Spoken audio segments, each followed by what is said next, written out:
অপরা একাদশীর ব্রত কথা ও পালনের সময় মহারাজ যুধিষ্ঠির শ্রীকৃষ্ণকে বললেন, হে কৃষ্ণ, জ্যৈষ্ঠ মাসের কৃষ্ণপক্ষী একাদশীর নাম কি এবং তার মাহাত্ম্যই বা আমি শুনতে ইচ্ছা করি। আপনি অনুগ্রহ করে তা বর্ণনা করুন।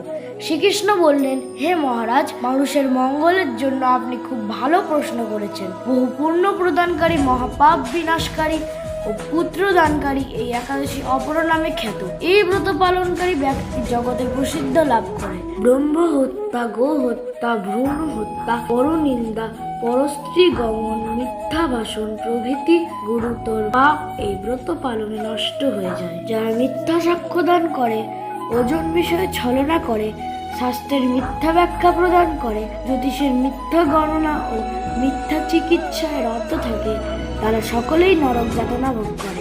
এই সমস্ত ব্যক্তিরাও যদি এই ব্রত পালন করে তবে তারা সমস্ত পাপ থেকে মুক্ত হয়। ক্ষত্রিয় যদি স্বধর্ম ত্যাগ করে যুদ্ধক্ষেত্র থেকে পালিয়ে যায় তবে সে ঘরতর নরকগামী হয়, কিন্তু সেও এই ব্রত পালনে মুক্ত হয়ে স্বর্গগতি লাভ করে। মকর রাশিতে সূর্য অবস্থানকালে মাঘ মাসে প্রয়াগ স্নানে যে ফল লাভ হয়, শিবরাত্রিতে কাশীধামে উপবাস করলে যে পূর্ণ হয়, গয়াধামে বিষ্ণুপাদ পদ্মে পিণ্ডদানে যে ফল পাওয়া যায়, সিংহ রাশিতে বৃহস্পতির অবস্থানে গৌতমী নদীতে স্নানে, কুম্ভ কেদারনাথ দর্শনে, বদ্রিকা আশ্রম যাত্রায় ও বদ্রীনারায়ণ সেবায়, সূর্যগ্রহণে, কুরুক্ষেত্র স্নানে, হাতি ঘোড়া স্বর্ণদানে এবং দক্ষিণাসহ যজ্ঞ সম্পাদনে যে ফল লাভ হয়, এই ব্রত পালন করলে অনায়াসে সেই সকল ফল লাভ হয়ে থাকে।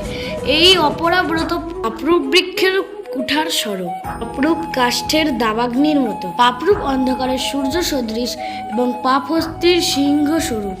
ব্রত পালন না করে যে ব্যক্তি জীবন ধারণ করে, জলে বুদবুদের মতো তাদের জন্ম মৃত্যুই কেবল সার হয়। পোড়া একাদশীতে উপবাস করে বিষ্ণু পূজা করে সর্বপাপ মুক্ত হয়ে বিষ্ণু লোকে গতি হয়। এই ব্রত কথা পাঠ ও শ্রবণ করলে সহস্র গোদানের ফল লাভ হয়। ব্রহ্মাণ্ড পুরাণে এই ব্রত মাহাত্ম্য বর্ণনা করা হয়েছে।